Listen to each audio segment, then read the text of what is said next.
Assalamualaikum warahmatullahi wabarakatuh. Perkenalkan, nama saya Raden Abdul Aziz dengan nomor induk mahasiswa 22810104146. Di sini saya dan teman saya yaitu Perkenalkan, nama saya Siti Baria dengan nomor NIM 22810101127 dari kelompok 3 mata kuliah Metode Pembelajaran Pendidikan Agama Islam yang diampu oleh Ibu Siti Maria Munjiat.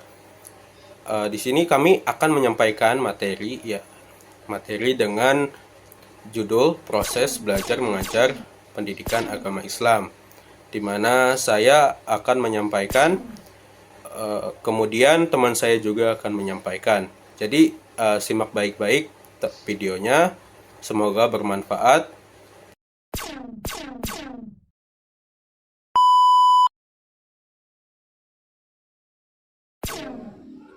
Proses belajar dan mengajar pendidikan agama Islam. Belajar dapat diartikan sebagai suatu proses kompleks yang terjadi pada sebuah individu dan berlangsung seumur hidup yang dapat memperkuat dan memperkokoh kelakuan melalui pengalaman yang diperolehnya. Menurut Fahrudin dalam bukunya yang berjudul Strategi Belajar Mengajar dalam Upaya Meningkatkan Hasil Belajar Pendidikan Agama Islam di Madrasah. Yang pertama, belajar adalah memodifikasi atau memperteguh kelakuan melalui pengalaman. Yang kedua, belajar adalah suatu proses perubahan perilaku individu melalui interaksi dengan lingkungan. Yang ketiga, belajar menunjukkan proses perubahan perilaku atau pribadi seseorang berdasarkan praktek atau pengalaman tertentu. Dan yang keempat, belajar dalam arti luas adalah proses perubahan tingkah laku yang dinyatakan dalam bentuk penguasaan, penggunaan, dan penilaian terhadap atau mengenai sikap dan nilai-nilai pengetahuan dan kecakapan dasar yang terdapat dalam berbagai bidang studi atau dalam berbagai aspek kehidupan atau pengalaman yang terorganisasi. Sedangkan mengajar merupakan proses yang kompleks, tidak sekadar menyampaikan informasi dari pengajar kepada peserta belajar. Menurut Maksum dalam jurnalnya, yakni Strategi Belajar Mengajar dalam Upaya Peningkatan Hasil Belajar Pendidikan Agama Islam, mengajar adalah segala upaya yang disengaja dalam rangka memberikan kemungkinan bagi peserta belajar untuk terjadinya proses belajar mengajar. Faktor yang mempengaruhi proses belajar mengajar mata pelajaran pendidikan agama Islam. Yang pertama, peran guru pendidikan agama Islam. Guru adalah kunci utama dalam proses pembelajaran. Seorang guru yang kompeten tidak hanya memahami materi yang diajarkan, tetapi juga mampu menyampaikan dengan cara yang menarik dan mudah dipahami oleh siswa. Dalam pembelajaran PAI, guru juga harus menjadi teladan bagi siswa dalam hal akhlak dan perilaku Islami. Yang kedua, peran siswa dalam pembelajaran pendidikan agama Islam. Setiap siswa memiliki karakteristik yang unik, baik dari segi kecerdasan, minat, bakat, maupun latar belakang sosial dan agama. Oleh karena itu, proses pembelajaran PAI harus memperhatikan perbedaan individual siswa. Selain itu, kondisi emosional dan psikologis siswa juga mempengaruhi proses pembelajaran mereka.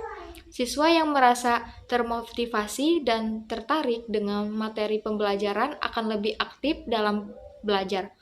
Yang ketiga, peran kurikulum pendidikan agama Islam.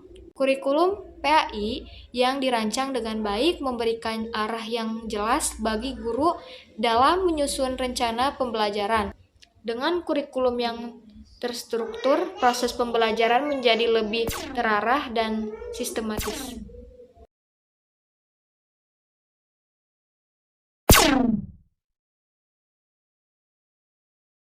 Di sini saya akan menjelaskan materi lanjutan ya dari teman saya yang tadi telah menjelaskan, yaitu tentang metode pembelajaran pendidikan agama Islam. Sebelum mengenal lebih jauh metode-metode yang dilakukan dalam pembelajaran pendidikan agama Islam, kita akan membahas tentang makna atau arti dari apa itu metode. Nah, kalau dalam bahasa Latin, metode berasal dari dua suku kata, yaitu meta yang artinya melalui dan hodos yang artinya jalan atau cara. Sedangkan metode dalam bahasa Arab itu sering dikenal dengan torikoh, istilah torikoh yang berarti langkah-langkah strategis yang dipersiapkan untuk melakukan suatu pekerjaan. Sedangkan kalau dalam bahasa Inggris sudah umum dikenal dengan makna dengan istilah metode yang berarti cara. Jadi dalam metode pembelajaran dalam makna ini menggambarkan adanya seperangkat cara yang harus digunakan oleh pendidik dalam proses pembelajaran agar peserta didik dapat menguasai kompetensi tertentu yang telah diterapkan oleh guru.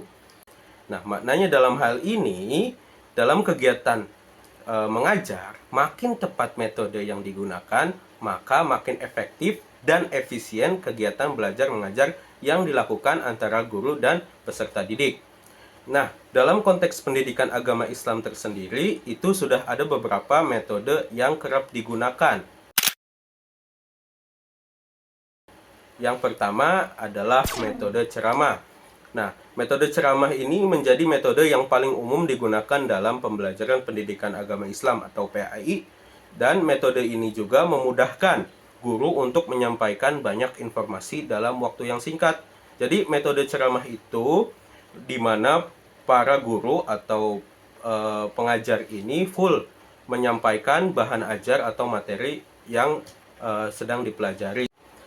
Selanjutnya yang kedua yang kerap digunakan metode dalam pembelajaran pendidikan agama Islam adalah metode diskusi.